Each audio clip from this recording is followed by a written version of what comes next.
Well, hi there, guys. This is Dr. Angus Pike here, chiropractor from Masterclass Events, and I've the great pleasure of spending some time with a very, very good friend of mine, and who I believe also to be one of the greatest thinkers in chiropractic in this modern age. And I'd like to welcome Russ Rosen. G'day, Russ.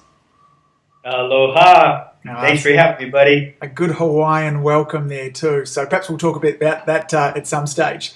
So Russ, you're coming over here in July for our Communications Masterclass event. So let's dive deep into it. The question I want to kind of really begin with is, why is it that most chiropractors fail at communication? Okay, so I guess the first question I would ask is, do most chiropractors fail at communication? And I would suggest that the answer to that is yes. And how would I know? Because the majority of the people, A, don't see us, and if they do see us, they don't stick around. So I would suggest that that's probably true. Now, the question, look, there's a lot of different reasons for that. There's behavioral styles and what we were taught, blah, blah, blah. The things that I'd like to just quickly touch on is this. The first thing that we need to do is help people get very clear about who they are and what they offer, what their product is, what their message is. Now, I know that that sounds goofy. I know that most people, as you're listening to this, you go, well, I know who I am, I'm a chiropractor, and I know what my message is, blah, blah, blah. But I've taught near a couple thousand people now, been up in seminars asking questions. Most people are not clear about who they are. They're not clear about what their product is. They don't have a succinct message. I ask chiropractors all the time, who are you and what do you do? What's your message? I either get this, or I get a lay lecture. So the first thing we have to do is clarify what our message is. The second thing we have to do is figure a way to get other human beings to understand what that message is. And clearly, the population out there, whether it's down under, whether it's here, whether it's Europe, doesn't matter where it is. People don't really get what we do. What I have found is we were all taught very specific ways of communicating a message with our patients, which is we tell them what they need. We don't find out what they want. So I think what we need to do, and this is worth writing down, I think what we need to do is find out what they want in relationship to what we could actually do for them, and then show them how to have it. Let me double click. Find out what they want. Now, when they walk in, they want to get out of pain. I have neck pain, back pain, headaches, more often than not, unless you've really shifted your practice. But for the majority, I got neck pain, back pain, headaches, that's what you do. So we need to find out what they want in relationship to what we can actually do for them. So at the end of the examination, and I know you do this in your office, by the end of the examination, I need them to say out loud, I understand that I have headaches. That's what I came in for. That could be related to this subluxation, as well as spaciness and sinus problems. I also have some mid-back pain, but I have indigestion that are most likely caused by these subluxations. I understand what probably brought them on in the first place. I get that if I don't get them taken care of, odds are they could progressively worsen.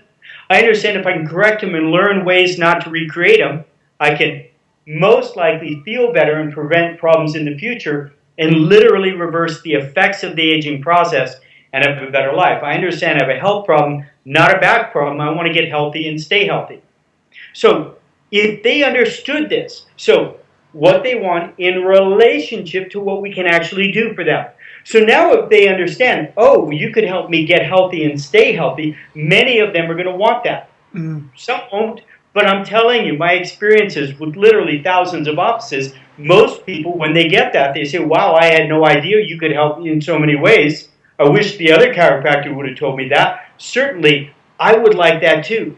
So now, find out what they want in relationship for what you can do what you could really do for them, and then simply show them how to have it. That's the easy part, once you get them there. So, it's a series of questions. It's not about telling them. It's not about telling them about Dee Dee Palmer and his dog Fluffy. It's not telling them about the nervous system. It's asking them a series of questions to walk them up a series of steps to shift their consciousness from this huge gap between where they are when they come in and where you want to get them to. My experience is when they understand the big idea, when they really get that entire whole story, more often than not, they really want what you have to offer. And the communications become very simple. Okay? The communications are literally a series of questions. And once we ask those questions and find out what they want and we can show them how we can help them, it's very, very simple. There's nothing to memorize. Literally, read through the series of questions with somebody, shift their consciousness, find out what they want, show them how to have it. It's really simple once we've done the first part. Great. And this will be something, Russ, that in Melbourne and Sydney on July 5th and 12th, this will be something we'll dive into in greater depth. So we'll work through what are these questions, how do we answer them, what are the possible roadblocks that might come up along the way, and how can we get it so that our practice member at the end of that first visit is responding as you spoke about before. Is that's right? Absolutely. We will look at each and every question, specifically, why are we asking the question and what are we trying to accomplish? That's the key. See, we're not going to be a technician or a robot doing an interrogation. We're asking these specific questions because we're curious. We're trying to find out what they're thinking.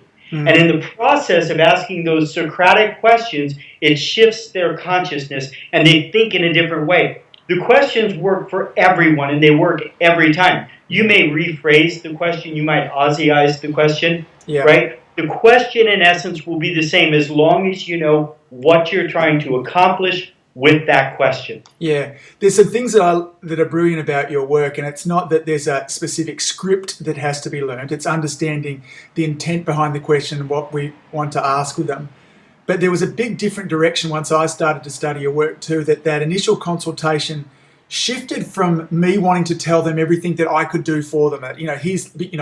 In fact, I remember some management companies saying, look, before we get started, Russ, I want to tell you a little bit about what we do here, as opposed to your work is all finding out about where they are, where they want to go, and then how can you help them get there and expanding things up to that too. So Yeah, and specifically asking them questions where they go, Yeah. Like, I'm going to finally tell them, but I need to get them to want to know. I need to ask them questions so they go, wow, I don't know. That's a good question. Do you mind if I tell you a little bit about chiropractic that most people don't understand? And they go, no, I'm all ears. But see, they're only all ears because I got them to the place where they wanted to know something. I didn't walk in and lay down. I want to tell you about Dee Dee Palmer and his dog Fluffy. Now, his dog Fluffy was a white dog about this big. And his wife Ruth, they don't care. They care about what? Yeah, they care about themselves. Their headaches are what they came into the stage there too. That's all they care about. So I'm gonna meet them where they're at. I'm gonna get them to the place where they now are interested in knowing more, because we may have solutions, different solutions to their problems. Yeah, great. So for those of you that are listening to this too, I think you might be starting to get an understanding of how this could help be a game changer in your practice there as well. This is certainly a practice undertone that's been running through our practice for the last 5 years and has made an enormous difference. And I know, having spoken with Russ and Russ's clients around the world, the same is seen too. So you can find more out about our the seminar that Russ is coming over with by going to Chiropractic Masterclass.com, or there'll be a link below this video as well. So Russ, thank you for your time today. We look forward to seeing you out here really soon. Yeah, aloha gang. Thanks so much, mate.